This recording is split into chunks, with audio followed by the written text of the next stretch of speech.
Donc les gars de cité, ça fait 5 jours qu'ils sont dehors et ça fait 5 jours qu'ils font des dingueries qui font que tout le pays est en crise, une crise politique, une crise économique aussi parce que tu as énormément de boutiques qui doivent fermer, tu as énormément de transports en commun qui ne fonctionnent plus, tu as énormément de services publics qui ne fonctionnent plus et en plus de ça, c'est totalement hors de contrôle parce que tu n'as pas de leader, tu n'as pas de ballons syndicaux, tu n'as rien qui permet de contrôler un petit peu toutes ces manifestations. C'est plein de petits groupes partout dans toutes les villes qui font un peu n'importe quoi.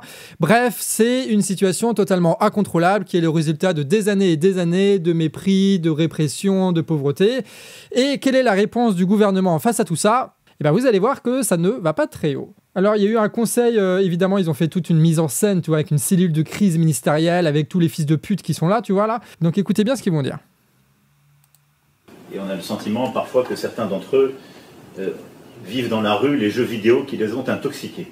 Donc en gros, les jeunes qui voient leurs parents se faire défoncer par l'inflation et qui voient leurs cousins, leurs frères, leurs potes se faire buter par la police, mais en fait, eux, ce qu'ils entendent, c'est en fait, vous êtes totalement cons et intoxiqués par les jeux vidéo. C'est tout. Voilà, c'est la seule réponse qu'ils ont. Donc à mon avis, ça va pas fonctionner pour faire calmer les gens. À mon avis, c'est pas une bonne façon de gérer la crise. Hein. Les plateformes et les réseaux sociaux jouent un rôle considérable dans les mouvements des derniers jours. Oui, oui. Nous avons vu sur plusieurs d'entre elles, Snapchat, TikTok et plusieurs autres, à la fois l'organisation de rassemblements violents se faire, mais une forme de mimétisme de la violence. Donc en gros, l'idée, c'est que Macron ne veut pas résoudre les causes qui ont généré ces violences, il veut résoudre les façons dont ces violences se sont organisées. Macron ne veut pas résoudre les problèmes, il veut juste en profiter pour empêcher qu'on le conteste. C'est ce qu'il a fait avec les Gilets jaunes, parce que quand on s'est mobilisé avec les Gilets jaunes, la seule chose qu'il a fait, c'est répression policière. C'est ce qu'il a fait avec la réforme retraite. On s'est mobilisé comme jamais sur la réforme retraite, il a totalement ignoré ce truc-là, il a envoyé la police, le 49.3, et c'est tout. Il n'a pas résolu le problème, il a juste fait en sorte que la contestation soit inutile. Et là, de la même façon, il ne veut pas résoudre le problème, par contre, il veut rendre impossible les mobilisations contre lui. C'est des manifestations qui sont contre les violences policières. C'est des manifestations qui sont contre l'omniprésence répressive de l'État. Et lui, en échange, qu'est-ce qu'il dit ? Il dit « on va encore plus contrôler les gens là où ils sont encore un tout petit peu libres, c'est-à-dire sur les réseaux sociaux. » Et du coup, ça va faire quoi ? Vous allez mettre des gamins de 15 ans en prison parce qu'ils ont partagé un snap ? C'est ça l'idée ? C'est vraiment ça ? Vous allez encore foutre plus de Noirs et d'Arabes dans les prisons et vous pensez véritablement que ça va répondre à la problématique ? Au moins, tous la reconnaissez que ce qu'est en train de faire Macron, c'est juste balancer de l'huile sur le feu. C'est tout. Ça ne résout absolument aucun problème. Il en profite juste pour faire ce qu'il a toujours voulu faire, Souvenez-vous de la loi Avia, souvenez-vous de la loi sécurité globale, souvenez-vous de tout ça. Macron a toujours voulu le faire et là, il le fait, il profite de cette occasion pour renforcer le pouvoir de surveillance et le pouvoir de contrôle de la population pour être sûr que plus personne ne le conteste. Et le truc, c'est que la nuit d'hier, on n'a pas pu faire de choper des liens, des images de ce qui se passait parce que nous, on faisait ça sur Twitter, sauf que Twitter il a bugué, c'est bizarre, c'est étrange. T'as Elon Musk qui passe voir Macron il y a quelques semaines, et là, hop, ça bug pile poil quand Macron est dans la merde. C'est bizarre cette histoire. Et en plus de ça, on apprend aussi, comme montre Cerveau Disponible, que en fait, t'as les forces de l'ordre qui envoient directement des demandes de suppression de comptes, notamment pour le TikTok ou alors notamment pour Twitter. Ce qui fait que, en gros, c'est la police qui décide qui a le droit de parler ou pas dans les réseaux sociaux et qui décide si oui ou non on peut s'organiser contre Macron ou pas. Donc, en gros, à partir de quel moment les flics, vous êtes devenus la milice du pouvoir ? C'est ça la question qu'il faut se poser. À partir de quel moment vous êtes devenu la milice du pouvoir ? À partir de quel moment votre job entier se résume à une seule chose, c'est-à-dire réprimer un maximum la population pour rendre possible la politique antisociale et pro-finance d'Emmanuel Macron ? Parce que c'est ça l'histoire. Hein. Si Macron il veut pas filer de thunes aux gilets jaunes, s'il veut pas baisser le taux de la retraite, s'il veut niquer tout le monde sur l'écologie, ici il veut baiser tout le monde dans les quartiers, c'est pourquoi ? C'est pour garder le pognon pour les financiers. C'est ça le truc quand même à la base, c'est pour ne pas augmenter les salaires, c'est pour entretenir la misère et que les gens ne se révoltent pas. Donc à partir de quel moment les flics vous êtes devenus la pute de Macron ? Et donc regardez, t'as La Luciole qui est donc un journaliste du Média, donc le Média que vous connaissez tous j'imagine, hein, qui est un des plus gros médias sur YouTube, et qui se fait arrêter par la police, qui se fait un gros contrôle d'identité et qu'on lui empêche du coup en fait, vous allez voir en description si vous voulez regarder plus sa séquence, mais qui lui empêche du coup de faire son boulot de journaliste. Donc en gros, les journalistes ne peuvent plus regarder ce qui se passe. S'il y a des gens qui filment et se font défoncer leur compte, et si ça circule sur Twitter, oh, comme par magie, c'est mort. Donc en gros, on dit aux jeunes, crevez s'il vous plaît en silence la bouche ouverte, et si vous vous bougez, on vous défonce par la répression policière et on vous interdit toute expression sur les réseaux sociaux et on empêche tous les journalistes de montrer une image un tout petit peu différente de ce que vous êtes en train de faire. Parce que les médias, c'est ça qu'ils voulaient faire. C'était pas juste montrer les trucs qui crament, c'était montrer aussi comment ça s'organisait tout ça. Donc encore une fois, à partir de quel moment cette politique-là va faire autre chose que d'augmenter encore les tensions? Donc autre exemple aussi assez connu maintenant, c'est que tu as une cagnotte qui a été faite. Alors, c'est pas la cagnotte du canard. Hein. Nous, la cagnotte du canard, c'est pour créer des médias indépendants, salarier des gens et tout, c'est incroyable. Là, non. Là, c'est juste une cagnotte où ils vont récolter peut-être jusqu'à 1 million d'euros, hein, vu comment c'est parti, pour la famille du mec qui a buté un gosse, quoi. Donc, c'est-à-dire qu'on va dire aux gamins, aux gars des quartiers, là, que on ne vous tue plus impunément aujourd'hui, mais on vous tue impunément, et en plus de ça, vos meurtriers, on va les rendre millionnaires. Le gars va devenir millionnaire parce qu'il a buté un gosse qui ne représentait absolument aucun danger. Je veux dire, la cagnotte de Christophe Détinger, elle a été dégagée très vite, alors que le gars, il avait tué personne. Hein. Il avait défendu une meuf qui se faisait taper à terre par un flic. Donc pour les gilets jaunes, il n'y a pas de problème. On organise toute la répression et tout ce que vous voulez, tout devient possible. Tu vois, on peut supprimer des cagnottes, alors que même c'est pas forcément légal de faire ça. Mais par contre, pour la police, non, il faut pas faire ça. Pourquoi est-ce qu'ils tiennent tant à la police, à votre avis? Moi, je vous pose la question. Qu'est-ce qui permet aujourd'hui à Emmanuel Macron, et ça d'ailleurs depuis les gilets jaunes, de rester au pouvoir? T'as toute cette partie des vieux flippés sur les télévisions très facilement manipulables qui votent pour Macron, qui sans eux, en fait, ce ne sera pas du tout Macron qui aura été au second tour d'ailleurs. Et puis les flics. C'est eux qui, en dernier recours, face aux gilets jaunes, au mouvement des retraites, au soulèvement de la terre et maintenant avec les gars des quartiers, c'est eux qui s'opposent au mouvement de révolte. Que serait devenu Emmanuel Macron s'il n'avait pas eu autant de policiers? Si les policiers avaient posé leur casque au lieu de flinguer le peuple? Qu'est-ce qui se serait passé à ce moment-là? C'est pour ça que, de fait, la Macronie est un État policier parce que sans la police, il ne s'en sortirait pas tout simplement. C'est la police qui permet au pouvoir de se maintenir et c'est la police qui permet au pouvoir d'appliquer sa politique. Parce que s'il n'y avait pas eu la police pour réprimer la réforme retraite et toutes ces conneries-là, Macron aurait été obligé de reculer face à ça. Sauf que la police a permis de réprimer nous et donc ça lui a permis de faire tout ce qu'il veut. Pour réussir à faire cette merde-là, il faut quand même qu'il y ait des tarés dans la police, d'accord? Il faut qu'il y ait des tarés dans la police. Sauf que les tarés, ils s'organisent en syndicats et que les tarés, ils commencent à avoir des revendications. Et ce qu'on a vu, c'est que Alliance Police Nationale et UNSA Police qui représentent les syndicats majoritaires de la police. Et donc, en gros, ils disent l'heure n'est pas à l'action syndicale, mais au combat contre les nuisibles. Les nuisibles. Je veux dire, des citoyens français deviennent des nuisibles. Ok? C'est la police, ça, qui est censée nous défendre? Se soumettre, capituler et leur faire plaisir en déposant les armes ne sont pas les solutions au regard de la gravité de la situation. Tous les moyens doivent être mis en place pour restaurer au plus vite l'état de droit. Et ensuite, ils disent, pour ces raisons, les syndicats là prendront leurs responsabilités et préviennent dès à présent le gouvernement qu'à l'issue, nous serons dans l'action et sans mesures concrètes de protection juridique du policier, de réponse pénale adaptée, de moyens conséquents apportés. Qu'est-ce qu'il y a de plus comme moyen conséquent que le RAID, la BRI et compagnie, c'est des armes à feu létales, tu vois? Les policiers jugeront à la hauteur des considérations portées. Aujourd'hui, les policiers sont en combat car nous sommes en guerre. Demain, nous serons en résistance et le gouvernement devra en prendre conscience. Donc en gros, tu as la police qui devient séditieuse. Tu as la police qui dit « Nous ne répondrons plus aux ordres de l'État et nous ferons comme bon nous semble. » Et que si bon nous semble, c'est tirer à vue sur les gamins, c'est ce qu'on va faire. On va buter du gamin. Et puis évidemment, ça va résoudre le problème. Hein, parce que là, vous avez buté un gamin. Ok, très bien. Vous avez fait péter une situation qui était en cocotte minute depuis des décennies dans les banlieues. Très bien. Si vous en rebutez un autre, vous croyez vraiment que ça va se calmer ? Parce que là, c'est que les gamins qui sont là. Genre, t'as 3, 4, 5 000 gamins qui foutent le bordel et vous êtes obligé d'appeler le raid. Mais si après, t'as les tontons qui viennent, si t'as les tatas, si t'as les daronnes, les darons, tout ça qui viennent, là, ça va devenir beaucoup plus problématique, là. Et puis, c'est peut-être possible que tous ceux qui ont manifesté pour les retraites, la loi travail, tous ceux qui ont manifesté pour les gilets jaunes, tous ceux qui ont manifesté pour soulèvement de la terre, ils se disent que c'est le moment d'y aller aussi. Donc, à mon avis, l'État n'a pas forcément intérêt à laisser ces tarés faire ce qu'ils veulent, mais en même temps, puisque c'est grâce à la police qu'ils sont encore aujourd'hui au pouvoir, ils n'ont pas le choix de les laisser faire ce qu'ils veulent. Vous voyez dans quelle merde il se trouve, le gouvernement ? Regardez, c'est Tatiana Ventose qui dit envoyer l'armée pour soutenir la police, autorisation de se servir des armes de service sans aucune représailles, priorité au retour à l'ordre et à la paix civile. Donc pour eux, la paix civile, c'est de permettre à l'armée de tirer sur les gosses de 15 ans qui pillent des haras. Pour eux, c'est ça la paix civile. Et pour eux, c'est ça qui va résoudre le problème. Et puis surtout de la part de quelqu'un qui a soutenu les Gilets jaunes, de dire qu'on veut donner les pleins pouvoirs policiers et militaires à Emmanuel Macron pour contrôler l'ensemble de la société, c'est vraiment quand même être un fils de pute, hein.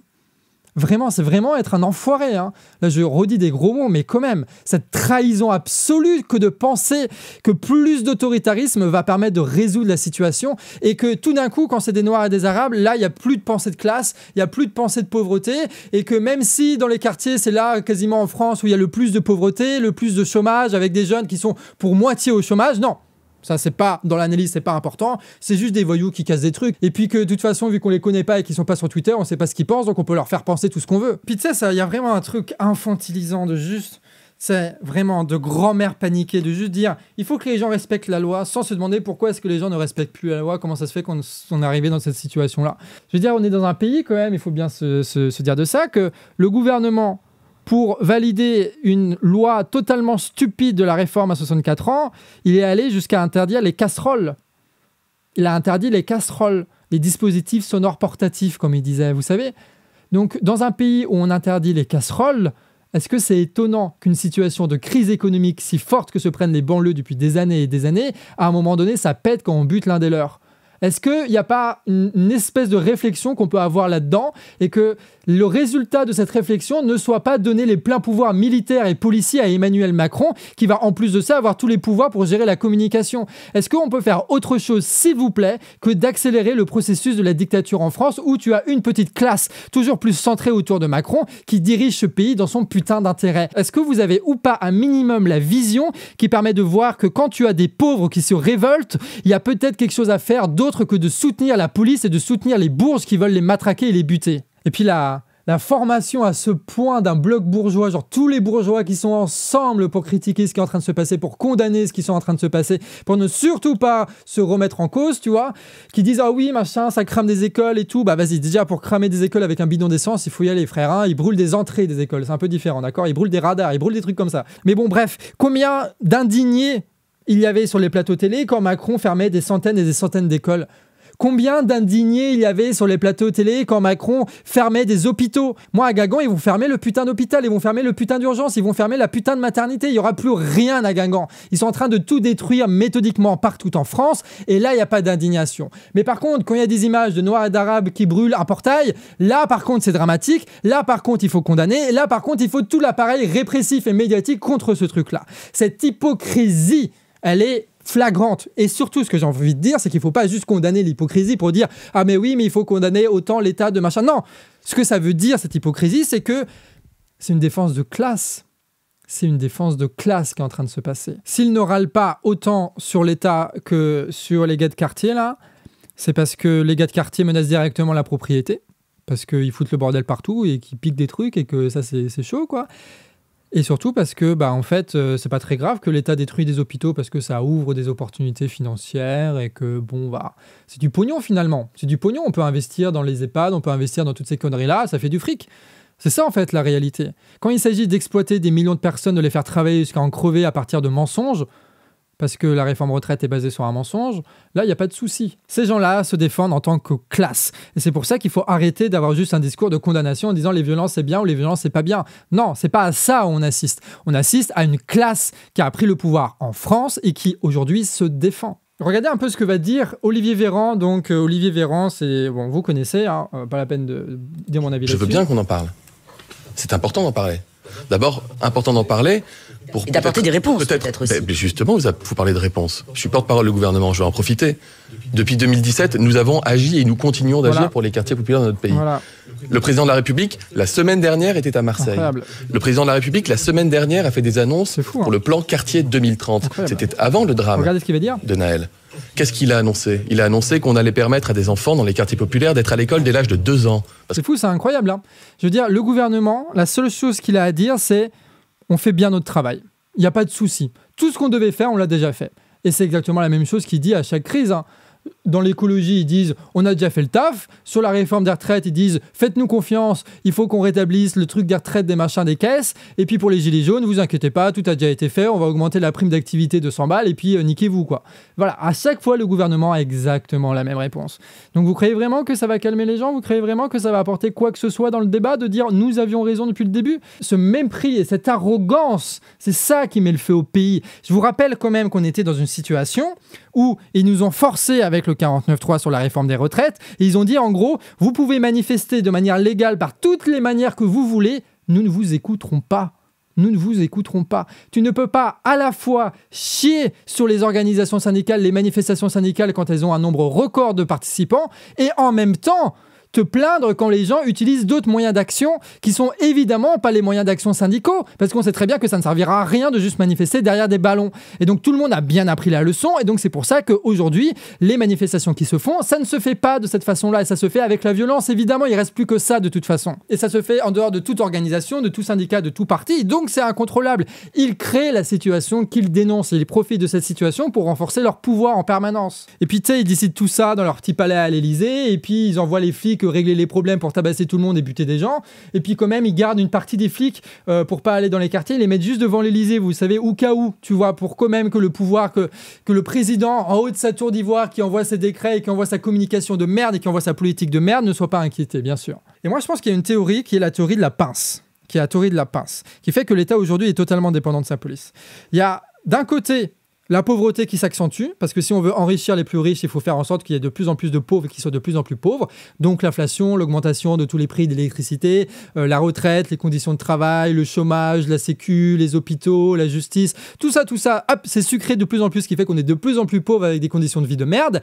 Et de l'autre côté, tu as la police pour empêcher que cette masse de pauvres qui est en train de se former et de s'appauvrir commence à s'organiser et à se révolter. Parce que si on commence à se révolter, en fait, on peut toucher au profit des entreprises pour essayer d'augmenter les salaires. Et ça, il faut pas, parce que les riches, ils détestent l'augmentation des salaires. Ils veulent surtout pas redistribuer leurs profits, ils veulent garder la main sur l'État, tu vois.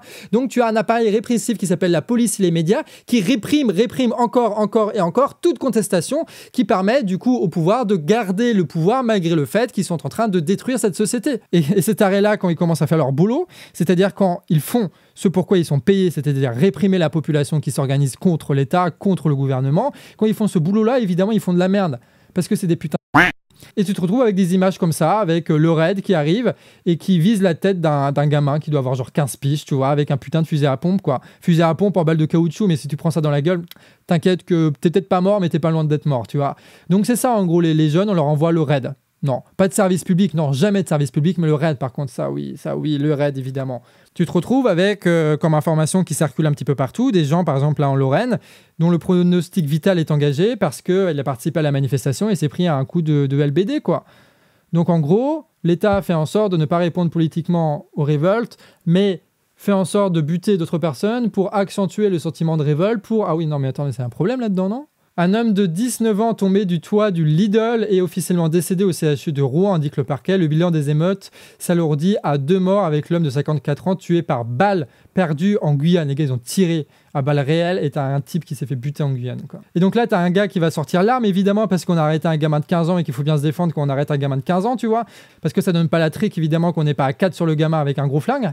Pour vous dire, les gars, ils sont dépassés alors que t'as 3000, 4000, 5000 gamins qui sont dans les rues en France, quoi. Alors vous me direz, oui, mais ils font ça pour leur défense et compagnie.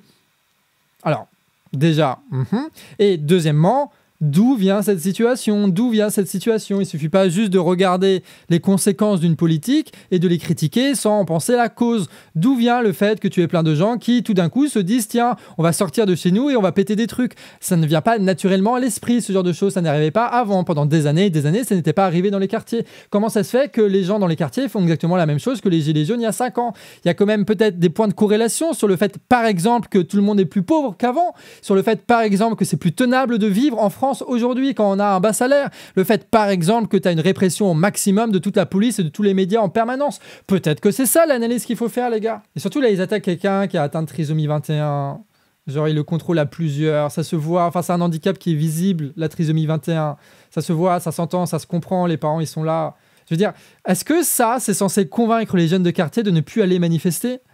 De se dire que la police elle est capable de buter un gamin de 17 ans et de mettre à terre et de plaquer et de traumatiser un triso ? C'est vraiment ça qui va marcher. Alors évidemment, ils envoient le raid. Regardez un peu ça, quoi. C'est en France, les gars. T'as un mec qui est là, il le défonce sa mère, quoi. Ils en ont rien à foutre, ils sont à 5 dessus. L'autre, il pointe le LBD sur les gamins. Vas-y, nique ta mère. Hein. On se retrouve avec des images comme ça aussi qui circulent énormément dans les réseaux où t'as juste des policiers qui viennent percuter comme ça direct un gamin, quoi. Franchement, si les policiers, vous étiez en mode « Vas-y, on arrête de faire notre taf pendant une journée », le gouvernement s'adresse sur toutes les réformes sociales nécessaires pour ramener le calme dans les quartiers. Voilà. Augmentation des salaires, projet de réindustrialisation réelle dans les quartiers, faire en sorte que tu aies moins de répression policière, l'IGPN et compagnie réformée. Tu fais un petit pack comme ça de 20-30 mesures et puis c'est bon. Hein. Les flics, vous avez qu'à faire ça, vous faites grève, vous faites en sorte que ces mesures soient appliquées. Comme ça, il n'y a plus du tout de violence et puis c'est bon, c'est parti les gars. Hein. Il y a un compte Twitter là qui dit « Mais la réponse, ça ne peut pas juste mettre la moitié des effectifs de police sur le terrain, des mineurs interpellés et une vague de discours sur les parents et les jeux vidéo. » En vrai, je ne vois aucune tentative d'ouverture de débat, de démonstration d'une vraie écoute de ce que le pays dit depuis 4 ans. Enfin, je sais pas, j'ai l'impression qu'une bataille s'est ouverte contre les émeutiers sans aucune tentative de déverrouiller cette gang sécuritaire qui fait des dizaines de morts par an, en fait. Il n'y a même pas les baratins habituels sur la consultation citoyenne ou quoi. Là, c'est juste une guerre qui leur est faite. Ça ne peut pas être une réponse raisonnable. Je ne vois pas vers quelle issue on va si ce n'est encore plus dramatique qu'avant. La moitié des effectifs dehors, des unités balèzes, et les faves qui se régalent, c'est horrible. Voilà, je trouve un très bon résumé. Donc, Sheikh Evara sur Twitter. J'espère que je prononce bien, il y a peu de chance quand même. Et donc là, vous voyez par exemple une voiture banalisée, tu vois, et là, un casseur, tu vois, un mec de la BAC, hein, qui est un mec de la BAC. Et on le savait, tu vois, dans les Gilets jaunes aussi, t'avais des flics infiltrés qui pétaient des trucs, on le sait, tu vois, on le sait. La France devient véritablement ça, tu vois, l'hôtel de ville barricadé avec des barbelés. Donc ce qui est une très mauvaise chose parce qu'en fait là vous donnez le matériel pour qu'ensuite on puisse faire des barricades sur les rues et cramer des trucs. Donc ne faites pas ça en fait là. Là on peut faire des barricades dragon dans dragon comme vous voulez quoi. Qu'est-ce que Macron est prêt à faire à la France pour faire passer ses lois et ses injustices? La question s'est posée avec les Gilets jaunes. Avec les Gilets jaunes, il aurait pu dire ok, augmentation des salaires, le RIC, et puis après on lance des trucs démocratiques et on y va les gars. Il aurait pu juste dire ça, ça aurait empêché toutes les manifestations, ça aurait empêché tous les morts, ça aurait empêché tous les mutilés, ça aurait empêché tous les conflits, les trucs brûlés, les Champs-Élysées et compagnie, ça aurait empêché tout ça de faire ce choix politique. Mais non, il n'a pas fait ce choix politique, donc les conséquences, c'est que c'est le bordel. Pareil avec la loi retraite, ça va buter des dizaines de milliers de personnes au travail, ça va rendre dépressif des gens qui vont être à bout, ça va vraiment détruire des vies, et ça a niqué le Parlement, ça a tout détruit, les perspectives qu'on pourrait de résoudre pacifiquement les problèmes dans cette société. Et ça, pourquoi? Pour que les banques puissent proposer des retraites complémentaires à se faire du pognon là-dessus. C'est tout, c'est tout. Macron est en train de transformer cette société-là en quelque chose qu'on ne veut pas. Tout ça pourquoi? Pour pouvoir appliquer son programme en faveur des plus riches et des financiers. C'est ça qui est en train de se passer réellement. Et si vous n'avez pas un discours qui porte là-dessus, si vous n'avez pas un minimum cette vision-là, c'est que vous n'avez rien compris à la situation. Donc juste réclamer l'état de droit, les flics et compagnie, c'est vraiment stupide. C'est vraiment stupide. Le problème est profondément politique et la solution, elle sera politique. Elle ne sera pas dans plus d'armées, plus de policiers, plus de morts, plus de blessés, plus de conflictualité. Ça fait des années et des années qu'on est dans cette politique-là. Il va falloir en sortir à un moment ou à un autre. Et ce qui est en train de se passer d'ailleurs, c'est tellement plus fort que 2005. 871 incendies sur la voie publique, 577 véhicules incendiés, 74 bâtiments incendiés, 719 personnes interpellées, 40 gendarmes et policiers blessés, selon les décomptes de la gendarmerie évidemment. Et on ne dit pas le reste parce que ça, c'est les communications du ministère. Et ça en une seule nuit. Hein. Je veux dire, les Gaïdjo, ils ont été quand même capables de bloquer le pays, de créer des crises immenses économiques, politiques et compagnie, juste parce qu'ils sont quelques milliers dans les rues. Pour vous dire à quel point on a une opportunité en or qu'il faut saisir là. Si il faut sortir dans la rue, c'est maintenant, c'est tout de suite. Tous ceux qui sont sortis pour la réforme retraite, tous ceux qui sont sortis pendant les Gilets jaunes, tous ceux qui sont sur les soulèvements de la terre, faites votre mouvement. Je ne vous dis pas de rejoindre les jeunes des quartiers, je ne vous dis pas de vous solidariser à fond avec tout ce qui se passe, je ne vous dis pas de défendre tout ce qui arrive, je vous dis c'est le moment où agir stratégiquement, c'est maintenant qu'il faut le faire. C'est maintenant qu'il faut le faire. Parce que sinon, après, ça va devenir beaucoup plus compliqué. Il y aura toujours des opportunités, mais si on les loupe les unes après les autres, à un moment donné, il ne va pas falloir se plaindre, les gars. Hein. Surtout qu'il y a quand même des trucs marrants qui sont en train de se passer. Est en hausse comme le prix de l'essence. On parle de violence, armes, drogue, on parle jamais des conséquences sombres. Gang, sombre, gang, gang, sombre, gang, sombre. Après, me dites pas les gars, que ce qu'on est en train de vivre, c'est pas le mouvement des gilets jaunes dans les quartiers. Hein. C'est pas exactement pareil, c'est pas la même population, c'est pas la même culture, mais ça revient à la même chose. Hein. Ça nique les radars. Et puis voilà, c'est compliqué en ce moment parce qu'il y a beaucoup de conflictualité, parce que c'est pas aussi simple qu'avec les gilets jaunes, parce qu'à l'époque, tous les bourges étaient contre les gilets jaunes, donc c'était facile de choisir son camp au final, tu vois, t'avais juste 2-3 gauchistes qui avaient peur en mode « Ah là là, ils sont pas de gauche », mais bon, ça on s'en bat les couilles, tu vois. Le reste, ils étaient d'accord, donc on y va. Sauf que là, c'est un peu plus compliqué parce que t'as des années et des années et des années que la société française est fracturée, tu vois. Globalement, on va dire ça simplement, même si en vrai, on va y revenir sans doute demain aussi dans la vidéo, c'est pas si simple que ça, mais il y a quand même une fracture qui apparaît, et donc c'est beaucoup plus difficile de solidariser avec les quartiers qu'avec les gilets jaunes. Mais du coup, cette convergence-là va pas se faire en claquement de doigts, quoi. Ça va être plus compliqué à mettre en place. Donc c'est pour ça, nous, on dit pas faisons la convergence incroyable entre les gilets jaunes, la réforme retraite et puis les gens de quartier, parce que ça n'arrivera pas. Ça n'arrivera pas. Par contre, ce qu'on peut faire, c'est des actions en même temps. Des actions en même temps. Moi, je vous appelle pas à faire ça parce que ce serait illégal, évidemment. Mais c'est une idée que je vous mets dans votre tête. Après, c'est à vous de prendre la responsabilité. Si vous savez comment organiser les manifestations, si vous savez comment organiser des blocages, eh ben, vous pouvez le faire. Vous pouvez le faire. Vous avez la possibilité de le faire. Je vous dis pas qu'il faut le faire. Hein. Vous avez la possibilité de le faire. Et ce serait ce qui serait tactiquement et stratégiquement la chose la plus maligne qui soit. Parce que si on arrive petit à petit à créer une culture commune entre nous tous, le peuple de France, là, ils sont finis. Hein. Là, ils sont finis. Hein. Sur ce, Amir Réfractaire, j'espère que cette vidéo un peu confuse t'a plu. Et on se retrouve demain pour une vidéo mieux écrite, mieux construite. Et puis voilà, n'hésite pas à t'abonner, n'hésite pas à nous financer aussi. Il reste encore quelques jours pour qu'on puisse continuer notre travail en toute indépendance. Et on a un Telegram qui s'affiche. On a un Snapchat qui s'affiche. Le dernier dans la vidéo, c'était pas le bon. Là, c'est le bon. Sur ce, Amir Réfractaire, à la prochaine.